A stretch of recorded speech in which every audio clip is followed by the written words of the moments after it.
तो कैसे हैं स्टूडेंट। आशा करते हैं कि अच्छे होंगे, स्वस्थ होंगे और मन लगाकर पढ़ाई कर रहे होंगे। आज की इस वीडियो में मैं आप सभी को बताने वाला हूं क्लास 10th मैथ अध्याय 1, जिसका नाम है वास्तविक संख्याएं। वास्तविक संख्याएं का मैं आप लोगों को 25 VVI ऑब्जेक्टिव स्टूडेंट दूंगा, जो कि आप लोगों के 2026 के एग्ज़ाम में डायरेक्ट देखने को मिलेगा। ठीक है स्टूडेंट, मैंने क्या किया, पूरा चैप्टर यानी कि वास्तविक संख्या का जो चैप्टर है उसे मैंने पूरा निचोड़ दिया। निचोड़ कर मैंने मात्र 25 ऑब्जेक्टिव ही निकाला, जो कि डायरेक्ट आप लोगों को 2026 के एग्ज़ाम में देखने को मिलेगा।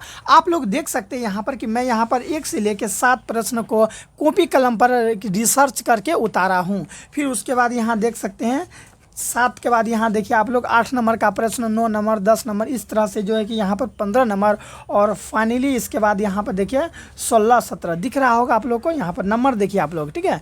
यहाँ देखिए 16, 17, फिर 18, 19, 20 करके मैंने आपको 25 प्रश्न आप लोगों को मैं अभी दूंगा। और अगर आप लोग ये 25 के 25 ऑब्जेक्टिव को देख लेते हैं और समझ लेते हैं तो मैं आपको गारंटी देता हूँ स्टूडेंट, यहाँ से ज़रूर फंसेगा। और इस अध्याय से यानी कि वास्तविक संख्याएँ से आप लोगों का एक भी मार्क्स मैं कटने नहीं दूंगा। इसलिए स्टूडेंट सबसे पहले आप लोग चैनल को सब्सक्राइब कर लीजिए, ठीक है। क्योंकि इतना ऑब्जेक्टिव का मतलब डायरेक्ट एग्जाम में मैथ में आप लोग 100 में 100 ऑब्जेक्टिव जो है कि बना पाएंगे, ठीक है। लेकिन बनाना तो 50 ही है, बनाना 50 है तो आपको 50 ही बनाना है, लेकिन ठीक है तैयारी 100 का करके जाएंगे आप लोग, ठीक है। तो आइए स्टूडेंट बिना लेट किए हुए हम लोग स्टार्ट करते हैं पहला प्रश्न से। इसलिए स्टूडेंट अगर आप लोग मेरे चैनल पर नए हैं तो सबसे पहले बाबू चैनल को सब्सक्राइब कर लीजिए, तब इसी तरह का आप लोगों को ऑब्जेक्टिव प्रश्न देखने को मिलेगा। और स्टूडेंट मैं बता दूं आप लोगों को कि मैं एक टारगेट, ठीक है स्टूडेंट, टारगेट 30/30 का एक क्लास चलाया हूं, ठीक है। जिसमें मैं आप लोगों को 50 VVI सब्जेक्टिव प्रश्न, कितने स्टूडेंट 50 VVI सब्जेक्टिव प्रश्न मैं आप लोगों को दे रखा है। अगर नहीं देखे हैं तो जाके उसे ज़रूर देखेंगे। और ये जो 50 सब्जेक्टिव प्रश्न देख लेंगे ना, तो मैं गारंटी के साथ कहता हूँ स्टूडेंट आप लोग अच्छा मार्क्स सब्जेक्टिव में भी ला पाएंगे। तो आइए बिना लेट किए हुए हम लोग स्टार्ट करते हैं और देखते हैं स्टूडेंट की सबसे पहला प्रश्न हम लोगों का क्या कह रहा है। देखिए समझेंगे ध्यान से, अगर अच्छा लगेगा तो हार्ट भेजेंगे हमको, ठीक है। देखिए यहाँ पर क्या है स्टूडेंट कि किसी पूर्णांक का m के लिए प्रत्येक सम पूर्णांक का रूप क्या होगा। पूछ रहा है कि सम पूर्णांक का रूप क्या होता है। तो सबसे पहले आप लोग ये जानिए कि सम संख्या क्या होता है, ठीक है। सम संख्या हम लोग किसे कहते हैं, तो देखिए 2, 4, 6, ठीक है, 8, 10, इसी को ना हम लोग सम संख्या कहते हैं। तो वही पूछ रहा है कि सम पूर्णांक का रूप क्या होगा। अगर आप लोग यहाँ देखिए m है, b में है m+1, c में है 2m और d में है 2m+1 है, यानी कि सम पूर्णांक का रूप क्या होगा। अगर m की जगह हम लोग रखते हैं, देखिए m की जगह अगर हम लोग 1 रखते हैं, ठीक है, तो ये तो हम लोग का समपूर्णांक नहीं हुआ। लेकिन अगर m की जगह हम लोग 2 रखते हैं तब ये हम लोग का समपूर्णांक हो गया। अगर m की जगह हम लोग 3 रखते हैं तो ये तो समपूर्णांक नहीं हुआ। हमको समपूर्णांक चाहिए, यानी कि 2, 4, 6, 8, 10 के रूप में चाहिए, तो ये नहीं होगा, ठीक है। अब देखिए b नंबर में क्या है, m+1। m की जगह क्या है स्टूडेंट बताइए। अगर m की जगह हम लोग 1 रखते हैं, कितना 1, ठीक है, दिख रहा होगा। अगर m की जगह हम लोग 1 रखें तो इस रूप पर बैठा के देखिए क्या यहाँ पर m+1, m+1 यानी कि m की जगह हम लोग क्या रखे, 1 और प्लस में 1 रखे, तो 1 1 मिल के 2 बन गया, जो कि हम लोग का समपूर्णांक है। 2 हम लोग का समपूर्णांक है कि नहीं है। इसी तरह से देखिए m की जगह पर हम लोग 2 रख के देखते हैं, ठीक है। तो क्या देखते हैं कि हम लोग का समपूर्णांक आता है कि नहीं आता है, m+1 यही है ना। तो m की जगह हम लोग अब 2 रख के देखते हैं, 2 प्लस में 1, तो देखिए यहाँ 2 प्लस में 1 3 हो गया। तो यानी कि ये भी हम लोग का समपूर्णांक का रूप नहीं है। अब देखिए तीसरा नंबर में क्या है, यहाँ देखिए 2m है ना, 2m समपूर्णांक है या नहीं ये देखते हैं। देखिए 2 है तो 2, ठीक है, यहाँ कुछ नहीं तो गुना, और m की जगह हम लोग 1 रखते हैं, तो m की जगह 1 रखें तो 2 को 1 से गुना किए तो 2, ये समपूर्णांक हो गया। अब अगला करके देखते हैं, यानी कि कोई भी संख्या हो, ठीक है, अगर हम लोग उसको इस रूप में बैठाएंगे तो वो सम संख्या ही मिलेगा, ठीक है। तो चलिए फिर देखिए अब हम क्या करते हैं, ये 2 है तो 2 लिख लेते हैं, और इस बार m की जगह 2 लेके देखते हैं, ठीक है। तो 2 देखिए 2 दूनी 4, अरे वाह, यानी समपूर्णांक का रूप मिल रहा है। फिर देखिए 2 है तो ये 2 लिख देंगे, ठीक है। अब हम क्या करेंगे, m की जगह 3 रखते हैं, तो 3 दूनी 6, आहा, देखिए हमको लगातार सम पूर्णांक मिल रहा है, इसीलिए हम लोग इसमें टिक लगाएंगे। ठीक है स्टूडेंट, यानी कि 2m जो है हम लोग का सम पूर्णांक है। एग्जाम में डायरेक्ट फंसेगा स्टूडेंट, समझ में आ रहा है कि नहीं आ रहा है। चैनल को सब्सक्राइब कर लीजिए स्टूडेंट, मज़ा आ जाएगा आप लोगों को। ठीक है बाबू, चलिए अब हम लोग देखते हैं कि दूसरा नंबर प्रश्न हम लोगों का क्या कहता है। अच्छा लग रहा होगा तो चैनल को सब्सक्राइब जरूर करेंगे। ठीक है स्टूडेंट, चलिए अब सम पूर्णांक था ना, अब देखिए 2 नंबर में हम लोगों से क्या पूछा गया है, विषम पूर्णांक का पूछा गया है। चलिए बनाते हैं, प्रश्न को करते हैं। क्या है कि किसी पूर्णांक क्यों के लिए प्रत्येक विषम पूर्णांक का रूप क्या होगा। पूछ रहा है कि विषम पूर्णांक का रूप क्या होगा। मेरे प्यारे बच्चों, क्या पूछ रहा है, विषम पूर्णांक का रूप क्या होगा। तो सबसे पहले आप लोग ये बताएंगे कि विषम पूर्णांक क्या होता है। विषम पूर्णांक हम लोग किसे कहते हैं। देखिए 1 हो गया, 3 हो गया, 1 3, फिर 3 के बाद 5, 5 के बाद 7, 7 के बाद 9, ये जो है इसे हम लोग विषम पूर्णांक कहते हैं। तो इसका रूप पूछ रहा है क्या होगा। ठीक है, विषम पूर्णांक का रूप क्या होगा। तो देखिए अगर हम लोग यहाँ क्या करते हैं, ठीक है स्टूडेंट, विषम पूर्णांक की जगह अगर हम लोग क्या करते हैं, क्यों लेते हैं। ठीक है, अगर इसके जगह हम लोग लेते हैं 1, क्यों की जगह क्या लेते हैं, क्यों की जगह 1 लेते हैं तो ये तो विषम हो गया। लेकिन अगर हम लोग क्यों की जगह अगर 2 लेते हैं 2, तो ये तो विषम नहीं हुआ, तो ये सम हो गया। फिर अगर क्यों की जगह 3 लेते हैं तो ये विषम हो गया। लेकिन क्यों की जगह अगर हम लोग 4 लेते हैं तो ये हम लोग का सम हो जाता है, यानी कि ये ऑप्शन नहीं होगा। अब देखिए यहाँ पर क्या है, क्यों +1, क्यों यानी क्यों की जगह कोई भी पूर्णांक लेके देखिए, जैसे अगर 1 लेते हैं क्यों की जगह तो 1 में 1 जोड़ते हैं तो 1 हुआ। ठीक है, अब क्यों की जगह हम लोग 2 लेके देखते हैं, 2 में अगर 1 जोड़ते हैं तो 3 हो गया। लेकिन क्यों की जगह अगर हम लोग 4 लेते हैं तो 4 में +1 जोड़े तो क्यों की जगह क्या लिए, यहाँ देखिए क्यों की जगह अगर हम लोग 4 लेते हैं तो 4 + 1 तो 5 हो गया।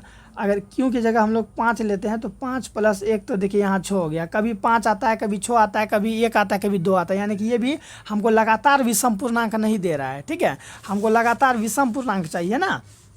तो देखिए हम लोग यहाँ क्या करेंगे, अब 2 है तो बाबू हम लोग यहाँ 2 लिख दिए। क्यों की जगह क्या देंगे, क्यों की जगह क्या देंगे, अगर क्यों की जगह अगर हम लोग 1 देते हैं तो देखिए 2 आ गया, जो कि हम लोग का ये समपूर्णांक है, तो ये भी नहीं होगा।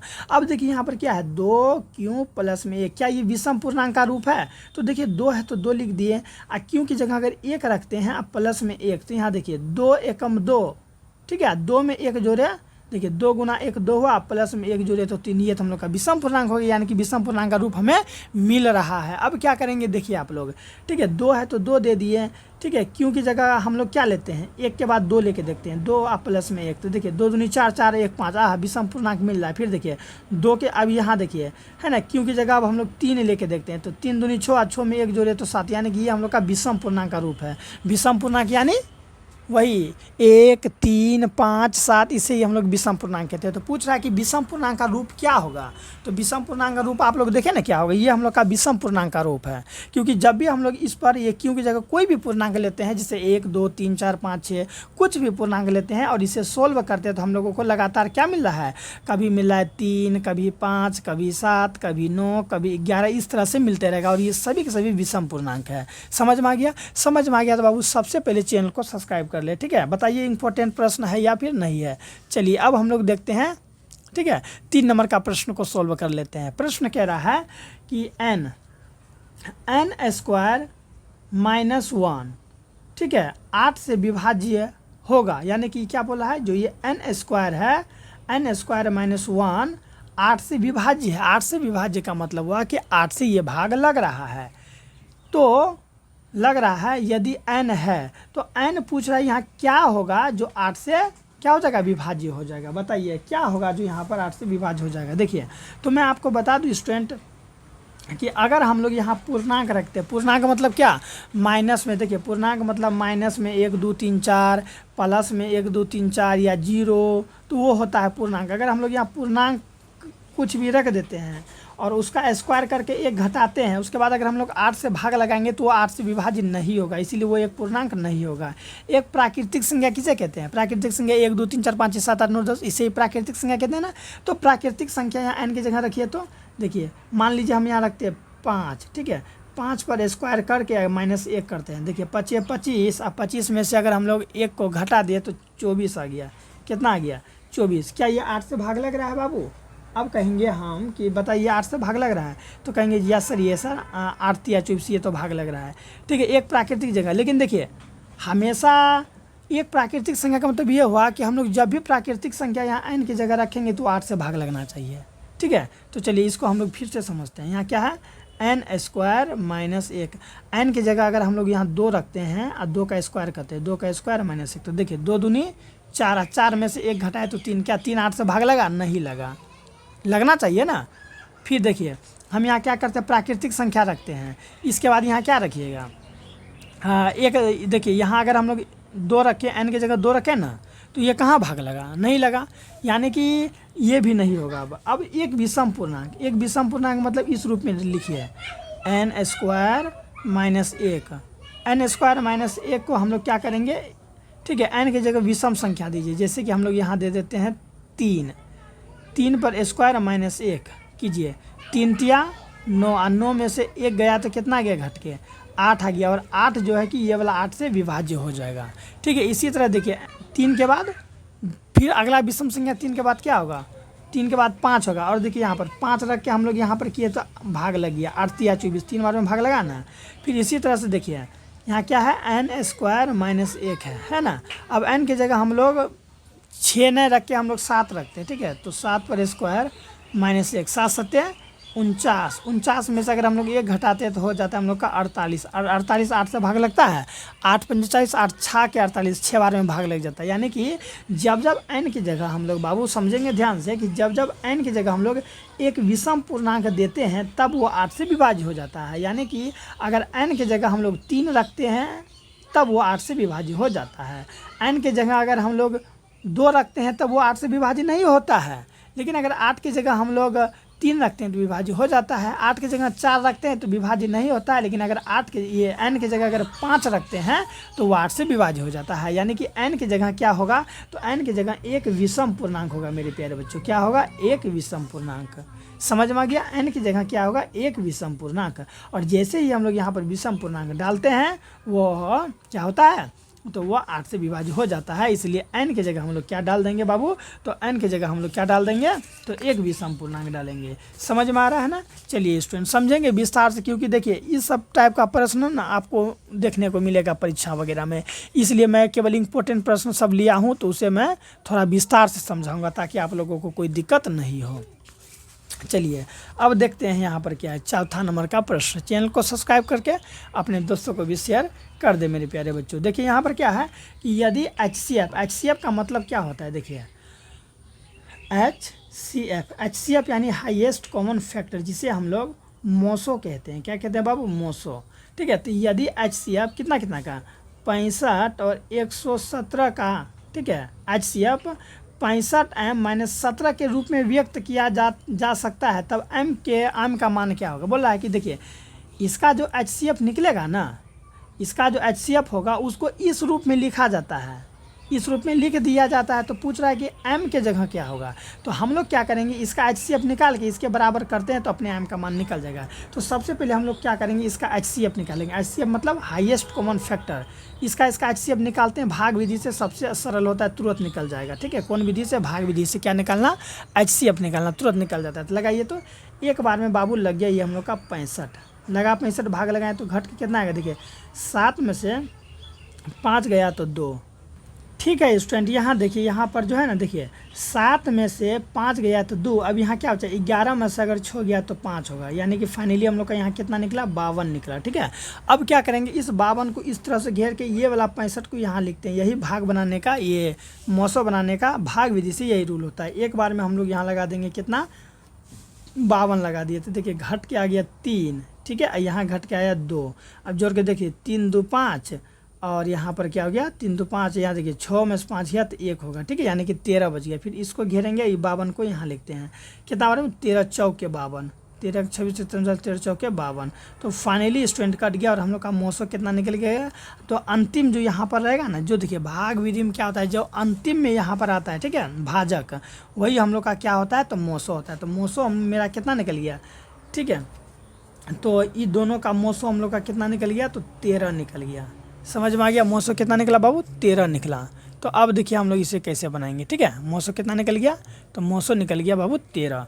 अब हमको क्या बोला है कि इसका जो मोसो है वो 65 m-17 के रूप में लिखा है, तो m का मान ज्ञात करें। तो हम लोग इसको क्या करेंगे, देखिए 65m माइनस 17 अब बराबर कर देंगे कितना, तो इस सब का मोसो कितना निकला है, 13 निकला है, तो 13 लिख देते हैं। ठीक है, क्या करेंगे देखिए, ये माइनस में है, बराबर को उस पार गया तो प्लस में, तो हम लोग यहाँ लिखेंगे 65m बराबर, देखिए 13 है तो 13, माइनस में उधर गया तो प्लस में 17। तो अब क्या करेंगे देखिए, ये दोनों को जोड़िए, 7 में 3 जोड़े तो 7 3 10 का 0 हासिल 1। ठीक है, 1 1 2 और 2 में 1 जोड़े तो 3 हो गया, फाइनली कितना हो गया 30। अब क्या करेंगे, ये 65 है, ये 65 गुणाम है। ठीक है, उधर गया तो भागाम आ जाएगा, तो भागाम हम लोग यहाँ 65 डाल देंगे। ठीक है स्टूडेंट, जब 65 डालेंगे तो अब हम लोग क्या करेंगे, तो अब हम लोग क्या करेंगे स्टूडेंट, यहाँ पर भाग दे देंगे। लेकिन आप लोग यहाँ गौर करेंगे स्टूडेंट कि यहाँ देखिए, यहाँ मिसिंग हो गया। ठीक है, यहाँ 117 होगा। ठीक है, यहाँ 100 क्या होगा 17, तो यहाँ पर भी 117, यहाँ 117, तो चूँकि यहाँ पर छूट गया था तो यहाँ पर भी 117, ये माइनस में तो उधर गया तो प्लस में, तो 117 जोड़िए। जैसे इसमें 117 जोड़ेंगे तो हम लोग का कितना हो जाएगा, 130 होगा। कितना होगा, ठीक है, 117 में 13 जोड़ेंगे तो 130। अब 65 ये गुणाम है, ये वाला गुणाम है, यहाँ देखिए गुणाम इधर आया तो भागा में, 65 इसको काटेंगे तो कितना बार में कटेगा आपको पता है स्टूडेंट, ये 2 बार में कटेगा। ठीक है, यानी कि हम लोग का फाइनली m का मान कितना निकल गया, 2 निकल गया। तो हम लोग यहाँ 2 में इस तरह से टिक मार देंगे। समझ में आ गया ना, एक बार फिर से समझ लीजिए क्या बोला है कि यदि HCF 65 117 का जो HCF है ना, उसको 65m माइनस 117 के रूप में व्यक्त किया जा सकता है, तब m का मान क्या होगा। तो पूछ रहा है m का मान क्या होगा, तो हम लोग क्या करें, यहाँ देखिए सबसे पहले HCF निकाले, भाग विधि से HCF निकाले तो HCF 13 निकला। अब इस 13 को हम लोग क्या किए, ये जो रूप है 65m माइनस 17 के बराबर कर दिए। अब ये फिर क्या किए, ये माइनस में तो उधर गया तो प्लस में, गुना में इधर है तो भागा में, तो फाइनली काट के हम लोग का कितना गया 2। तो यही हम लोग का क्या निकल जाएगा स्टूडेंट, तो ये हम लोग का m का मान निकल जाएगा। चलिए अब हम लोग देख लेते हैं कितना नंबर का प्रश्न, तो 5 नंबर का प्रश्न देखते हैं कि ये क्या कह रहा है। ठीक है, बताइए, आप ही बताइए क्या ये प्रश्न इम्पोर्टेंट है या फिर नहीं है। ठीक है, मैं क्या बताऊँ, आप लोग खुद प्रश्न को पढ़ के समझ सकते हैं कि सर प्रश्न तो इम्पोर्टेंट है। चलिए जवाब देंगे। यहाँ क्या है कि वह बड़ी से बड़ी संख्या क्या है जिससे 70 और 125 को विभाजित करने पर क्रमशः 5 एवं 8 शेषफल बचता है। तो बोला है कि वो ये जो ऑप्शन दिया गया ना, उसमें कौन बड़ा से बड़ा संख्या है। ठीक है, ये सब संख्या जो है ना, आखिर वो कौन संख्या है जिसको हम लोग 70 और 125 से भाग देंगे ना, तो शेषफल कितना बचेगा, 5 और 8 बचेगा। तो ऐसा प्रश्न जब भी रहेगा ना, तो हम लोग क्या करेंगे, डायरेक्ट ऑप्शन से बनाएंगे। ठीक है, डायरेक्ट आप लोग देखिए कि 65 से 70 को अगर भाग लगाएंगे तो शेष कभी 5 नहीं बचेगा। आप लोग मन में खुद जोड़ सकते हैं, इसको 65 लगाएंगे तो एक बार में 65 बचेगा। ठीक है, अगर हम इसको इससे भाग लगाते हैं स्टूडेंट तो कितना बार में लगेगा, एक बार में लग जाएगा। ठीक है, यहाँ देखिए लगा के देख लेते हैं। यहाँ देखिए अगर हम लोग 70 को 65 से भाग लगाते हैं तो एक बार में लग गया हम लोग का 65। ठीक है, तो ये फाइनली घट के कितना आ गया, 70 है ना, तो एक हाथ से लिया तो ये 5, ये फिर ये हम लोग का कट गया। ठीक है, तो देखिए इससे इसको भाग लगाएं तो यहाँ शेषफल 5 बच गया। क्या 65 से हम लोग 125 में भाग लगाते हैं तो क्या शेषफल 8 बचता है, देख लीजिए 65 एक बार में लगेगा 65, तो हम लोग यहाँ 65 लगा दिए। ठीक है, कितना लगा दिए बाबू, 65।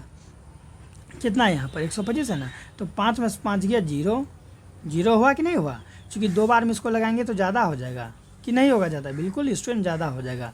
चलिए अब हम लोग क्या करते हैं, यहाँ पर 12 में से छो गया 6, देखिए यहाँ शेषफल कितना बच गया, तो शेषफल मेरे प्यारे बच्चों 60 बच गया। ठीक है, 5 5 6 12, तो क्या शेषफल 8 बचा, नहीं बचा। तो हम लोग फाइनली क्या करेंगे, ये हम लोग का नहीं होगा।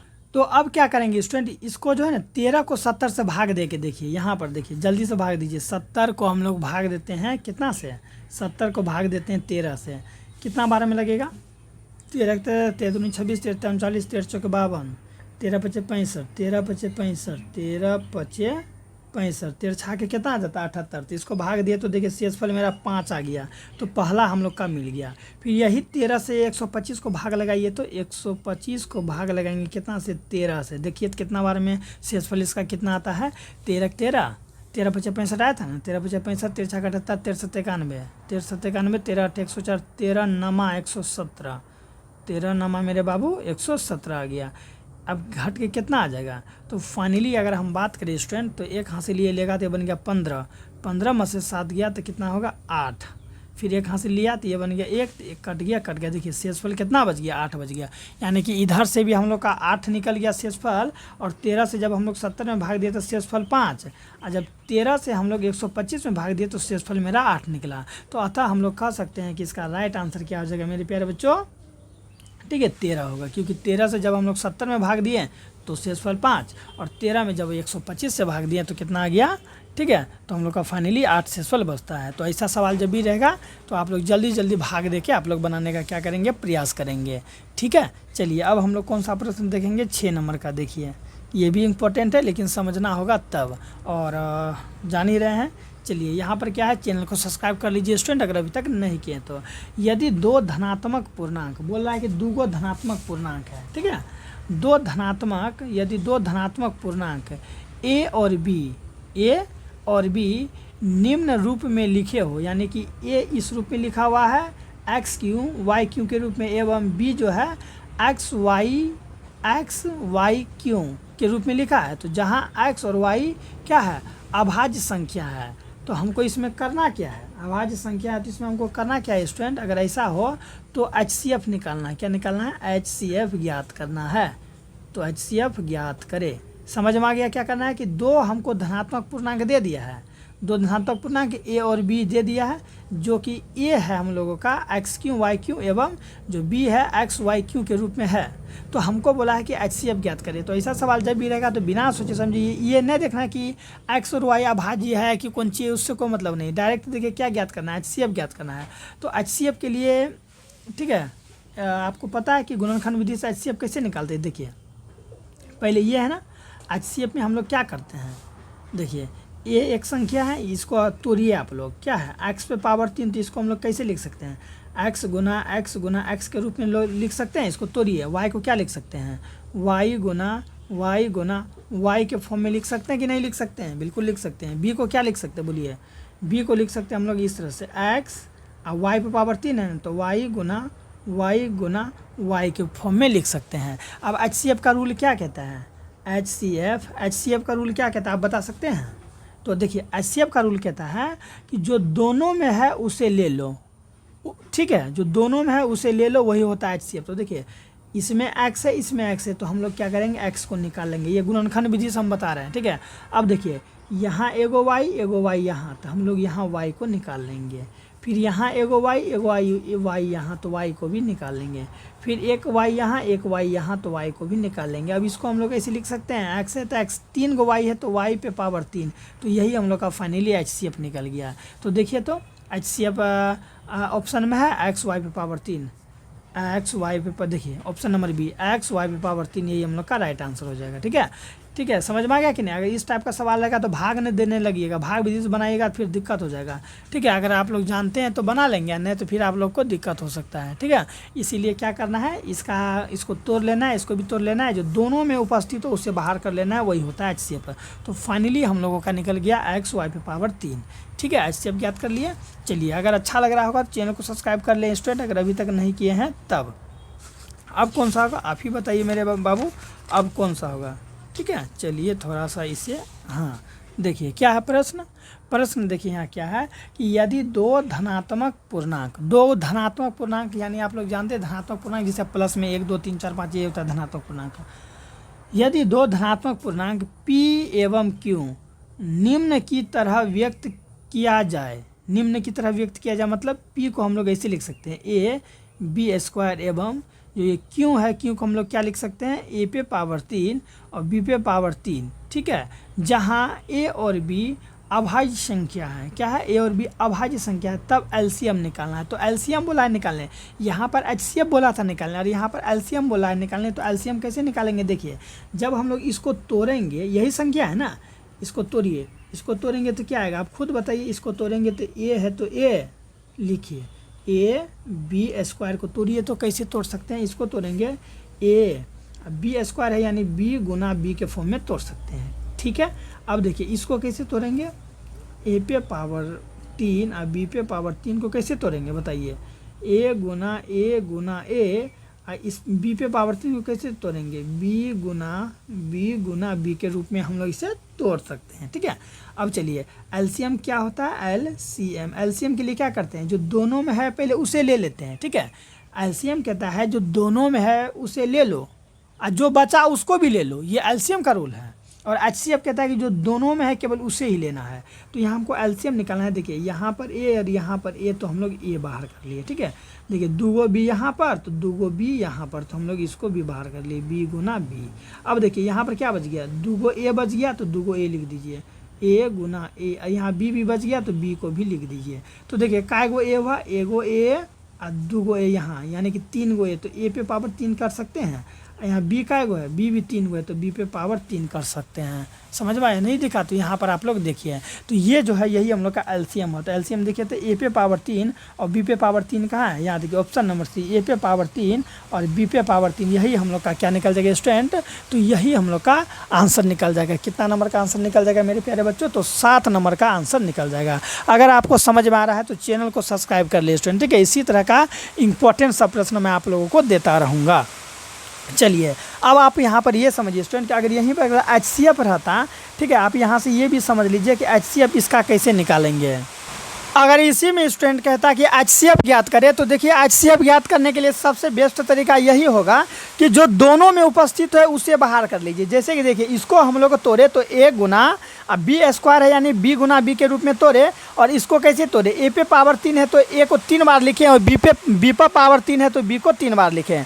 ठीक है, तो देखिए एचसीएफ निकालने के लिए एचसीएफ, हमको एलसीएम बोला था तो हम एलसीएम निकाल के आपको आंसर भी बता दिए, लेकिन हम आपको और सिखा रहे हैं कि एचसीएफ कैसे निकालेंगे।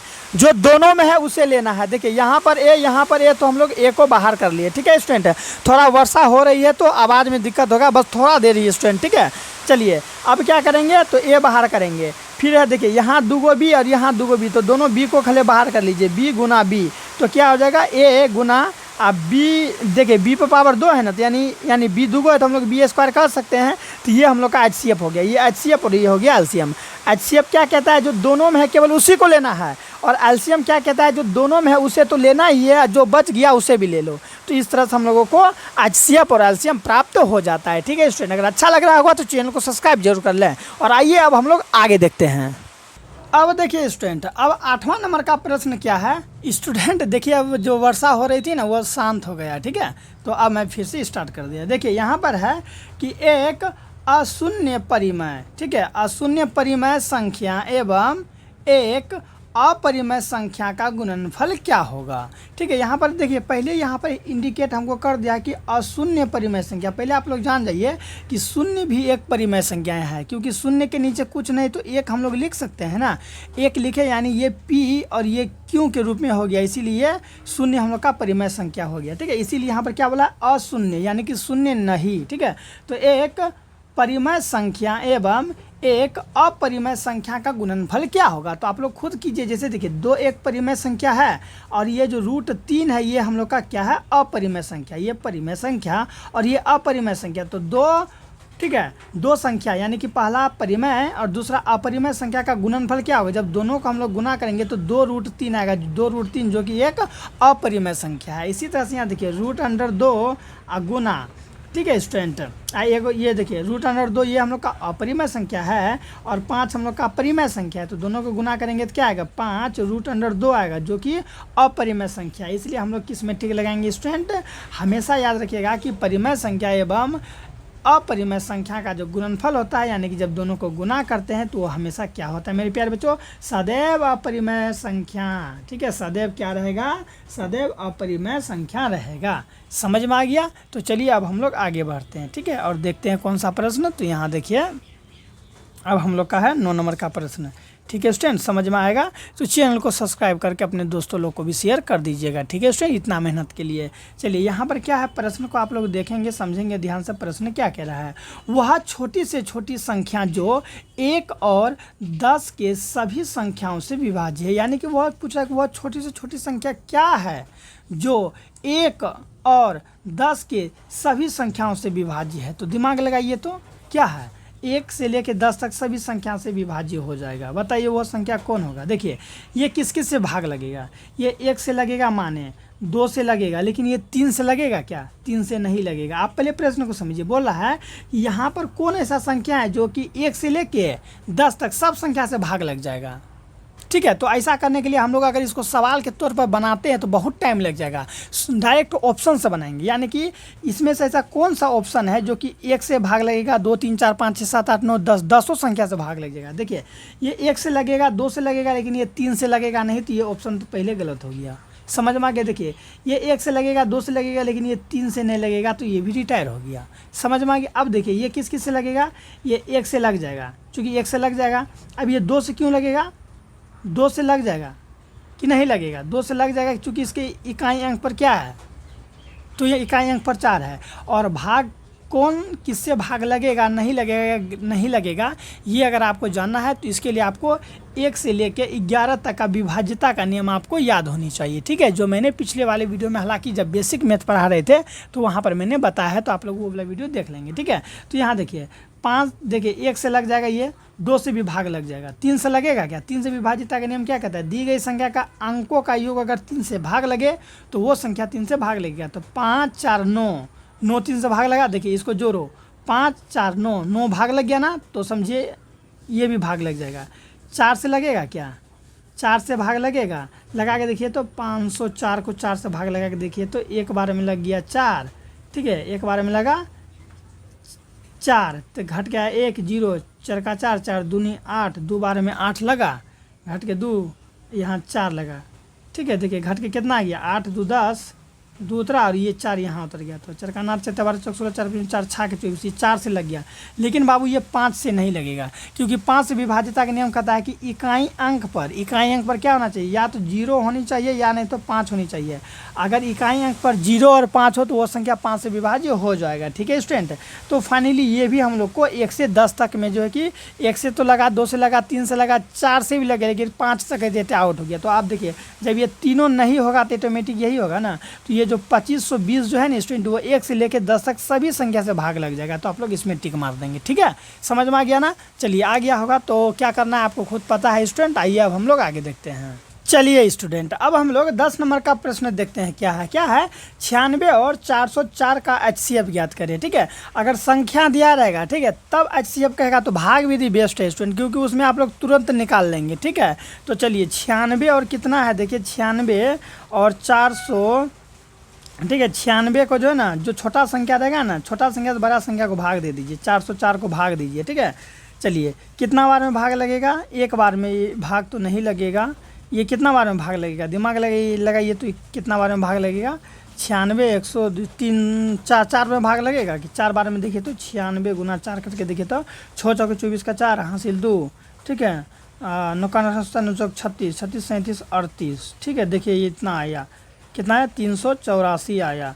अब हम लोग अगर क्या करते हैं, इसको अगर हम लोग 5 से करते हैं तो ज़्यादा आ जाएगा। ठीक है, तो 96 को हम लोग चलिए 4 से लगाते हैं। 96 का पारा 4 बार पढ़ेंगे कितना बार पढ़ेंगे स्टूडेंट, 4 बार। तो देखिए 6 चौके 24 का 4। ठीक है ना, 6 चौके 24 का 4 हासिल 2।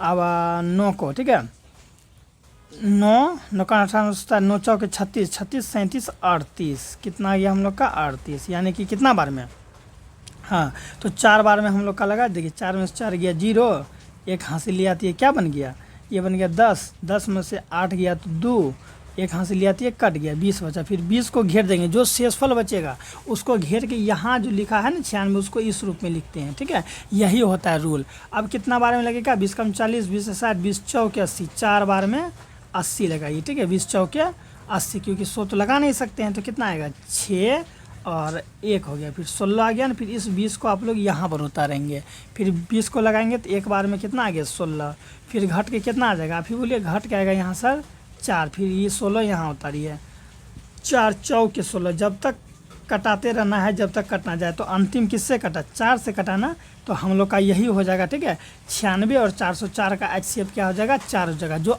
लास्ट में जो कट जाएगा ना, तो ये जो अंतिम में जो ये है ना, जो अंतिम भाजक होगा, यही हम लोग का क्या होता है स्टूडेंट, तो HCF होता है। ठीक है, तो 4 है ना, चलिए देखिए 4 है ऑप्शन में, देख लेते हैं कहाँ गया, कितना नंबर का था, 10 नंबर का ना।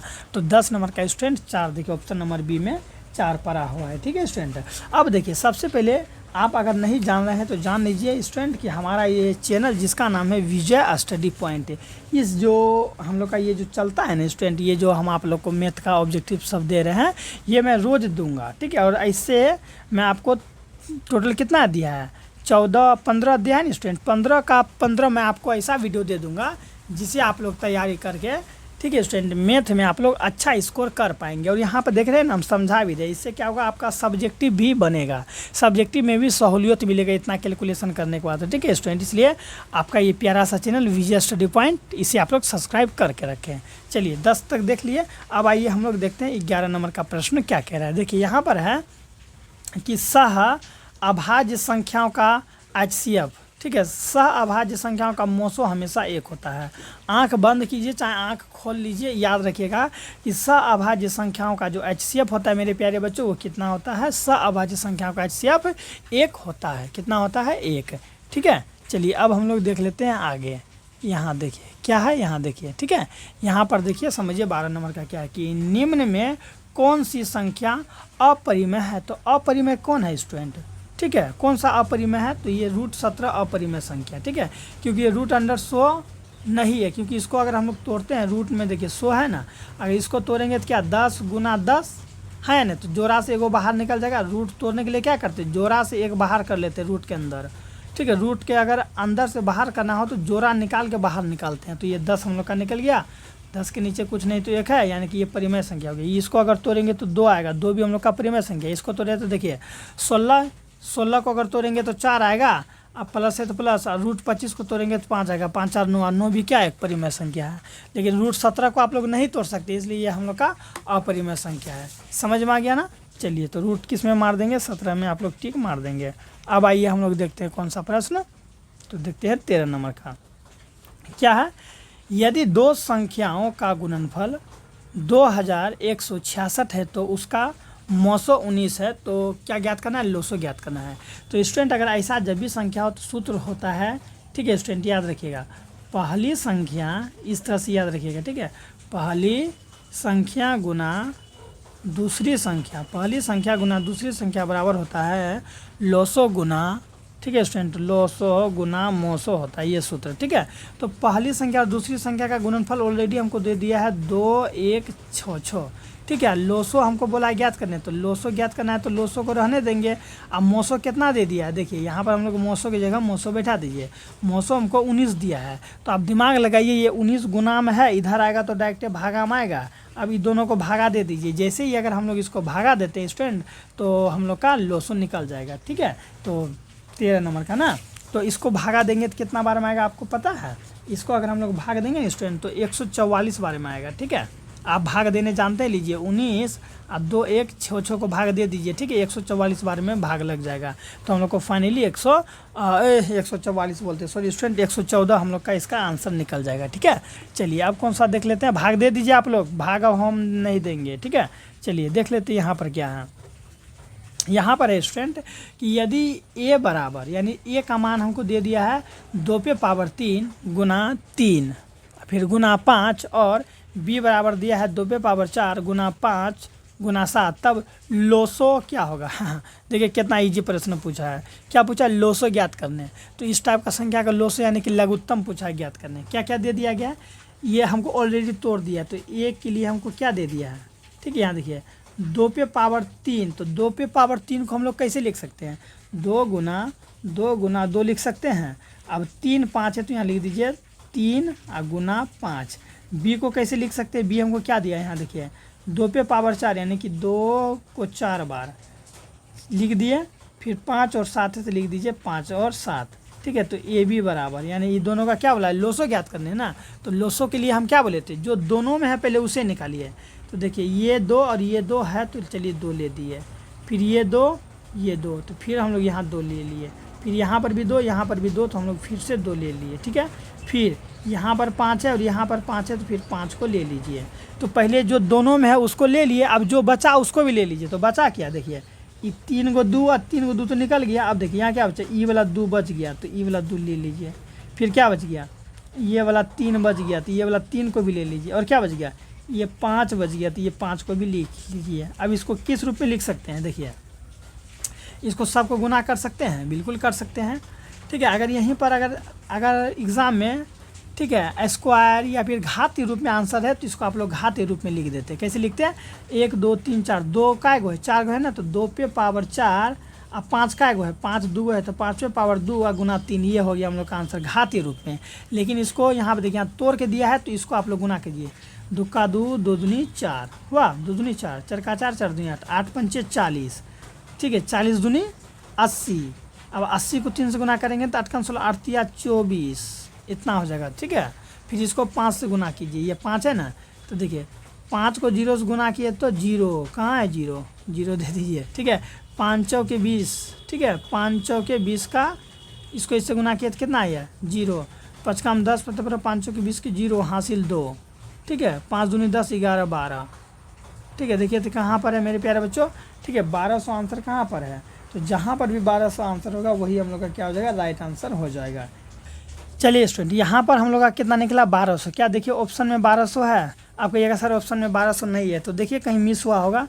देखिए यहाँ पर 2 पे पावर 3 है तो लिख दिए, 3 है तो 3 लिख दिए, 5 है तो यहाँ पर हम लोग 5 लिख दिए। ठीक है, अब क्या किए बी पर क्या है 2 पे पावर 4 तो इसको 4 बार लिख दिए, 5 है तो 5 दिए, देखिए यहाँ पर 5 लिख दिए। जबकि यहाँ पर क्या है 7, तो यहाँ पर भी हम लोग स्टूडेंट 7 दे देंगे, यहाँ 7।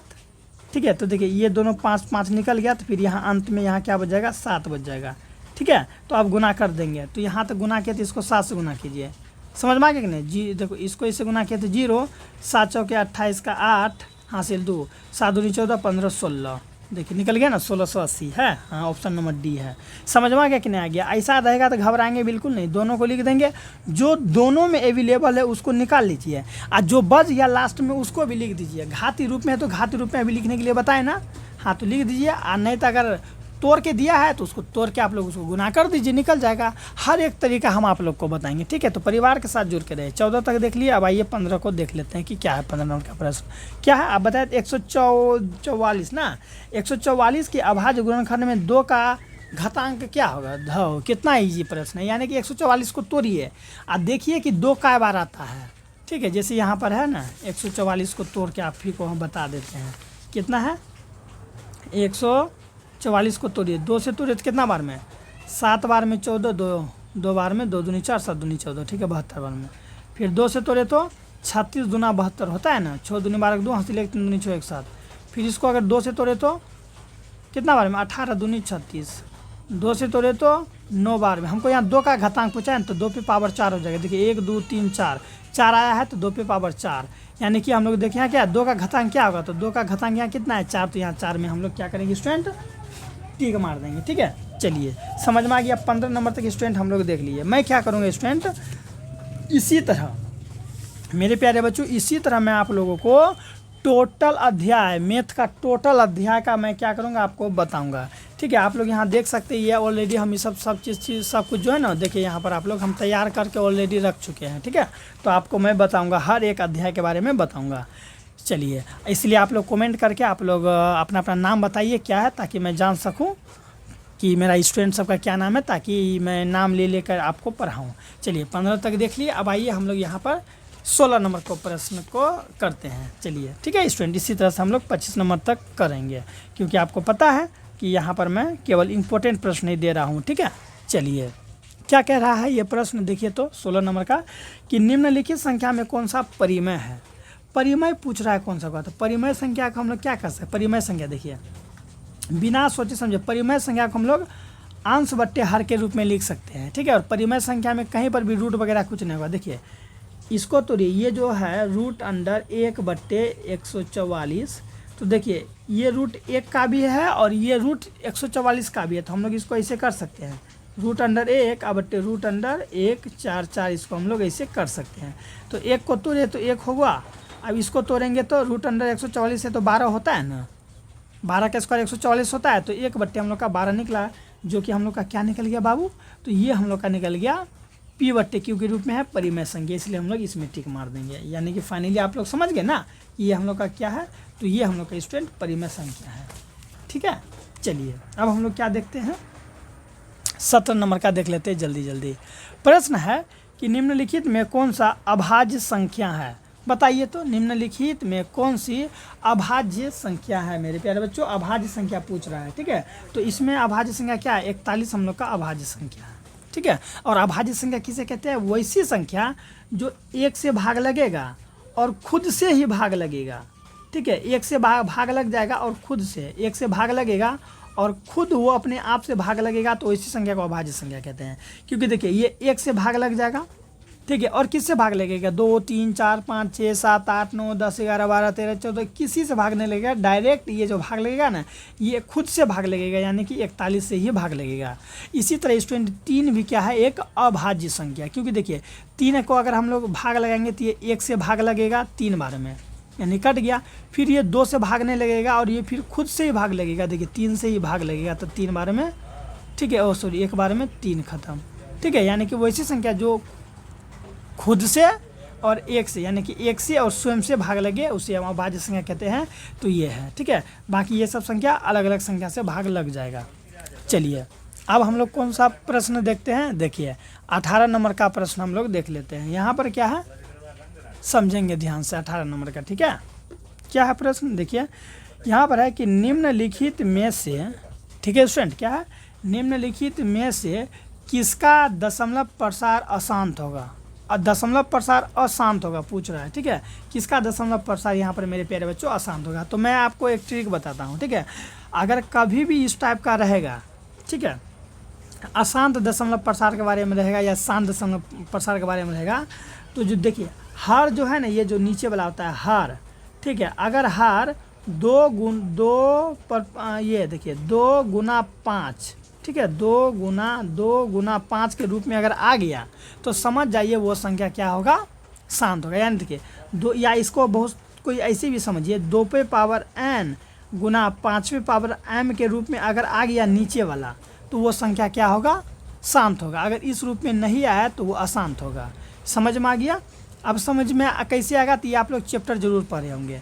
तो अगर हम लोग 50 को तोड़ते हैं तो ये क्या आएगा, देखिए अगर हम लोग यहाँ 50 को तोड़ते हैं तो कितना बार में आएगा, 25 आ गया, ठीक है। फिर इसको 5 से तोड़े तो 25, यानी कि देखिए ये आ गया मेरा 2 गुना 5 के रूप में आया। इसीलिए हम इसको कह सकते हैं कि इसका जो हर है 2 और 5 के रूप में आया, यानी कि 2 गुना 5 पे पावर 2 कह सकते हैं। इसके नीचे कुछ नहीं तो 1 हो गया, इसे ही हम लोग कह सकते हैं 2 पे पावर n गुना 5 को हम लोग कह सकते हैं 5 पे पावर m के रूप में आ गया ना, इसलिए हम लोग का क्या हो जाएगा, शांत हो जाएगा, ठीक है। यानी कि 18 का राइट आंसर क्या हो जाएगा आप लोगों का स्टूडेंट, ठीक है। तो इसका राइट आंसर हम लोग का ये होगा क्या, 23/50।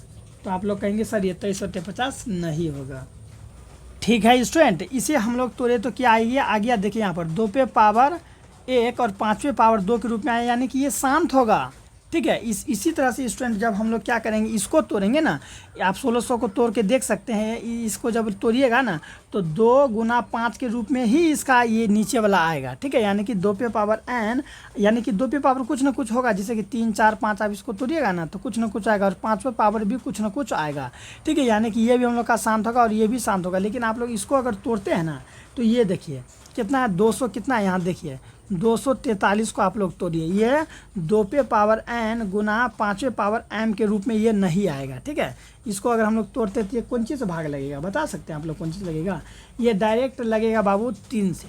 तो 3 से लगाएंगे तो कितना आएगा, ठीक है, 3 से लगाएंगे तो ये आ जाएगा हम लोग का 3 का 6 3 12 3 5 15 3 6 18 3 7 21 3 8 24, 8 बार में 24 और 1 बार में 3।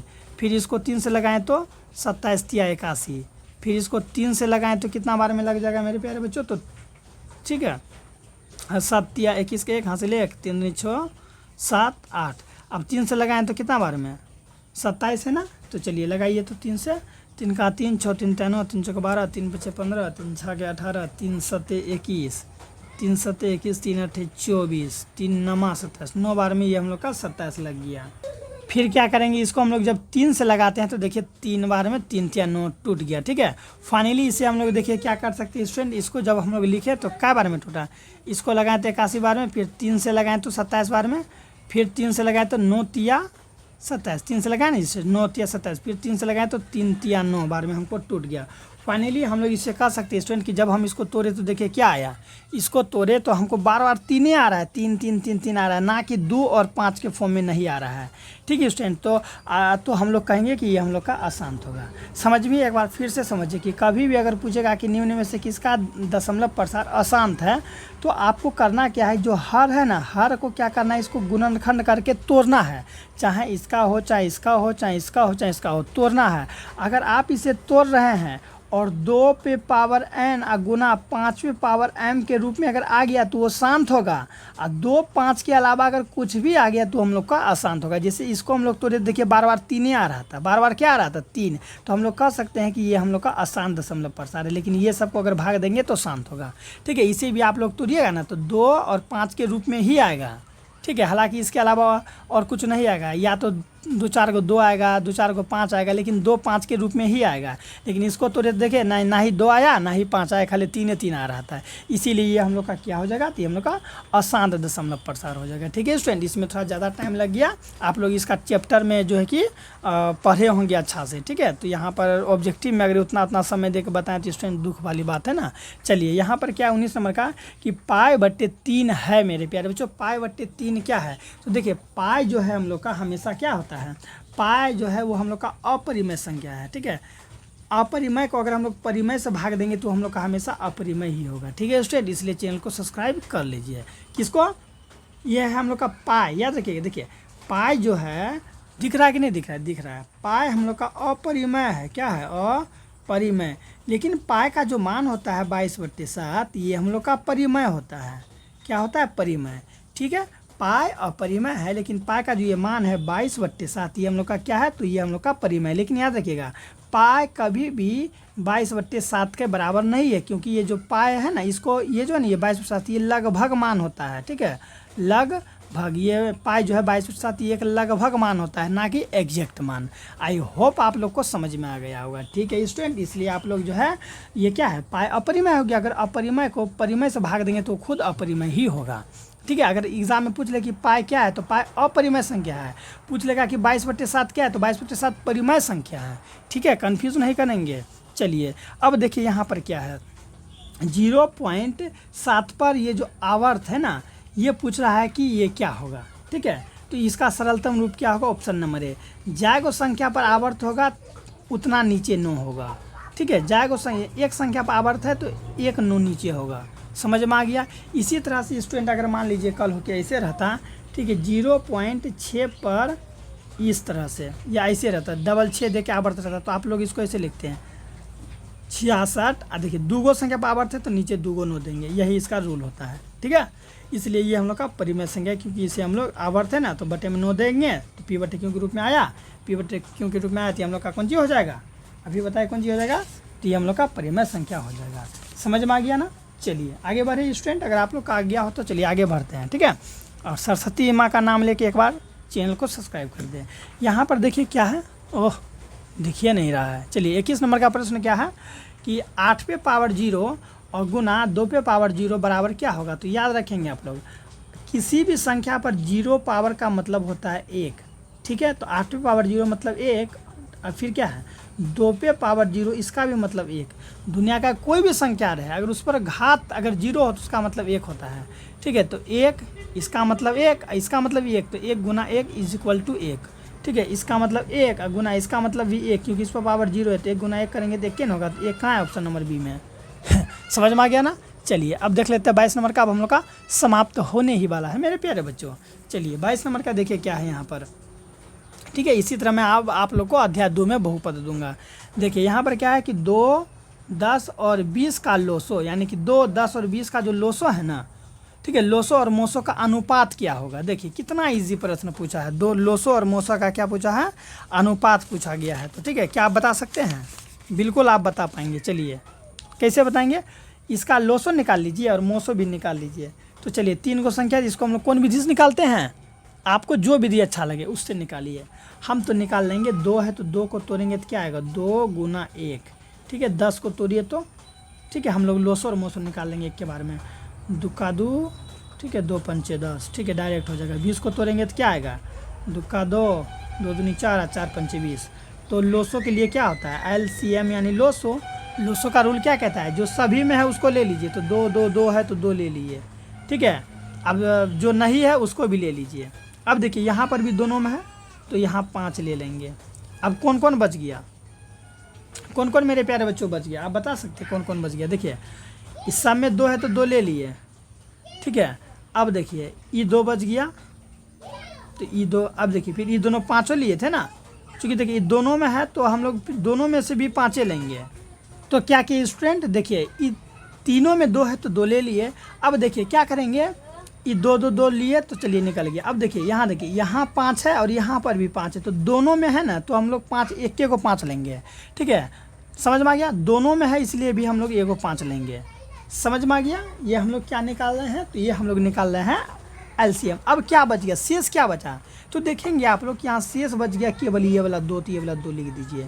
तो गुना कीजिए, 5 का 5, 5 दूनी 10, 10 दूनी 20, ये हम लोग का 20 क्या निकल गया एलसीएम। तो देखिए तो 20 कहाँ है सवाल में, देखिए 20 है कि अभी, चलिए नहीं है, तो अभी अब हम लोग एचसीएफ निकालते हैं। एचसीएफ क्या कहता है, जो तीनों में है, तो तीनों में क्या है, देखिए 2 2 2, ठीक है। एचसीएफ मतलब जो सभी में रहेगा वही होगा एचसीएफ। तो यहाँ पर अगर हम लोग एचसीएफ का गौर करें तो 1 2 2 ये सभी, ये तीनों 2 तीनों में है ना, इसीलिए 2 निकल जाएगा। दोनों का अनुपात पूछा है ना, तो अनुपात क्या हो जाएगा, दोनों का अनुपात क्या है कि पहले क्या बोला, देखिए लोसो और मोसो का अनुपात पूछा है ना, तो लोसो हम लोग का कितना निकल गया, ठीक है स्टूडेंट। एलसीएम है हम लोगों का, दोनों का अनुपात निकालिए ना, कोई दिक्कत नहीं है।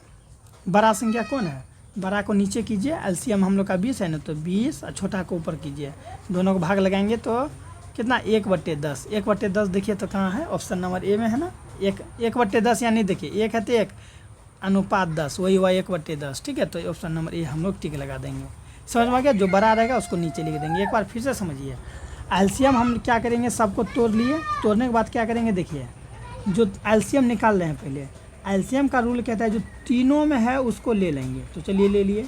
फिर देखिए और यहाँ पर देखेंगे आप लोग कि 5 दोनों में है, तो 5 भी हम लोग एक ही लेंगे, है दोनों में इसीलिए हम लोग 1 लेंगे, ठीक है। अब बचा क्या, तो जो बचा लिख लीजिए, तो बचा 2 तो 2 लिख दिए, ठीक है। अब एचसीएफ क्या कहता है, जो तीनों में है, यानी कि जो तीनों में उसके लिए 1 हो, तो तीनों में 2 है तो उसके लिए 1 ले लिए, बस और कुछ है ही नहीं। यहाँ 5 है तो 5 तीनों में नहीं है ना जी, 5 तो ये दोनों में है ना, इसीलिए हम लोग और कुछ नहीं लेंगे। तो सबको गुना किए तो 20 बट्टे कितना निकला 2, तो बड़ा संख्या को नीचे लिखे, छोटा को ऊपर लिखे, भाग दे दिए, तो कितना आ गया हम लोग का, तो 1/10 आ गया, ठीक है। आप लोग समझ गए होंगे, अगर आप लोग 8 क्लास में या 9 क्लास में अगर आप लोग ये सब चीज़ पढ़े होंगे तब, और नहीं तो फिर तनी मनी दिक्कत देगा। उसके लिए इस चैनल को सब्सक्राइब करके मन लगा कर मेहनत करते रहिए, सब दिक्कत दूर हो जाएगा। अब यहाँ क्या बोला है, सबसे छोटी भाज्य संख्या और सबसे छोटी अभाज्य संख्या का मोसो कितना होगा। बहुत ही इजी और बहुत ही इंपॉर्टेंट प्रश्न यहाँ पर पूछ लिया गया है स्टूडेंट, ठीक है, कि सबसे छोटी भाज्य और सबसे छोटी अभाज्य संख्या का मोसो क्या होगा। तो इस कंडीशन में आप लोग क्या करेंगे, सबसे पहले देखिए सबसे छोटी अभाज्य संख्या क्या होगा, जवाब दीजिए तो आप लोग, सबसे छोटी अभाज्य संख्या क्या होगा, सबसे छोटी अभाज्य। तो देखिए सबसे छोटी अभाज्य संख्या हम लोग का क्या होता है, 2 होता है। सबसे छोटी अभाज्य संख्या हम लोग का क्या होता है, 2। और सबसे छोटी भाज्य संख्या क्या होता है हम लोग का, तो सबसे छोटी भाज्य संख्या हम लोग का 4 है। तब दोनों का क्या बोला है, मोसो निकालने हैं, तो मोसो ये दोनों का हम लोग भाग विधि से निकालेंगे तुरंत। 2 दूनी 4, 2 बार में कट गया 2 होगा, ठीक है, 2 दूनी 4, तो इसी से ना कट गया, तो 2 निकल गया हम लोग का क्या स्टूडेंट, तो निकल गया हम लोग का, हाँ 23 नंबर का राइट आंसर क्या हो जाएगा, तो 2 हो जाएगा। समझ में आ गया, इस तरह से आप लोग टिक मार देंगे। एग्जाम में जितना शॉर्ट कैलकुलेशन कर सकते हैं आप लोग, ठीक है, ज़्यादा लॉन्ग नहीं करना है। चलिए 24 में बताया क्या है, 2 लगातार संख्याओं का मोसो। 2 लगातार संख्या का मोसो हमेशा क्या होता है, 1 होता है। जैसे देखिए 1 और 2 लगातार संख्या है, दोनों का मोसो निकालिए ना, 2 बार में 2 कट गया तो कटा ना। इसी तरह देखिए 2 और 3 लगातार संख्या, 2 3 मोसो निकालिए भाग विधि से, ठीक है। 1 बार में कितना लगा, 1 बार में 2 कट के 1 उतरा, इसको घेरे तो 2 बार में ये कट गया, तो देखिए 2 निकला कि नहीं निकला, 1 निकला कि नहीं निकला। हाँ, तो 2 लगातार संख्या का मोसो हमेशा 1 होता है। समझ में आ गया, तो जल्दी जल्दी चैनल को सब्सक्राइब कर लीजिए। और अंतिम प्रश्न है स्टूडेंट इस वीडियो का कि 5005 के कितने अभाज्य गुणनखंड है, बताइए। 5005 के मेरे प्यारे बच्चों कितने अभाज्य गुणनखंड है, क्या आप बता सकते हैं। तो आइए हम लोग करते हैं, 5005 का कितने अभाज्य गुणनखंड है, तो चलिए ना करिए लेते हैं। 5005, इसको कौन चीज़ भाग लगाएंगे, तो ये डायरेक्ट 5 से लगेगा, कितना बार में लगेगा, देखिए 5 एकम 5, 2 जीरो है तो 2 जीरो दे के ये क्या दे देंगे 5 एकम 5। अब किससे लगाएंगे तो ये डायरेक्ट 7 से लगेगा, ठीक है। आप लोग भाग लगा के देख सकते हैं। जब हम इसको 7 से भाग लगाएंगे ना स्टूडेंट तो 143 बार में लगेगा, ठीक है। फिर फाइनली क्या करेंगे, ये किससे लगेगा, डायरेक्ट 11 से लगेगा। 11 से लगेंगे तो 13 बार में, ठीक है। 11 को 13 से गुना कर दीजिए, इतना होगा। फिर अब किससे लगेगा, किसी से नहीं, 13 से गुना किया तो कितना आ गया 1 है। तो काय को इसका अभाज्य गुणनखंड निकला 1 2 3 4, तो 4 में टिक मार देंगे, ठीक है। और अभाज्य गुणनखंड करने के लिए आपको थोड़ा मेहनत करना होगा, नहीं तो आप लोग नहीं कर पाएंगे। तो फाइनली हम लोग देखें इस तरह से हम लोग 25 का 25 प्रश्न स्टूडेंट हम लोग का समाप्त होता है। अच्छा लगा होगा तो चैनल को एक बार सब्सक्राइब जरूर करेंगे, अपने दोस्तों को भी शेयर करेंगे। देख सकते हैं आप लोग यहाँ पर, ठीक है स्टूडेंट। मिलते हैं अध्याय 2 में। अपना ख्याल रखिएगा, मन लगाकर पढ़िए और हर एक प्रश्न का तैयारी कर लीजिए, ठीक है। बाय।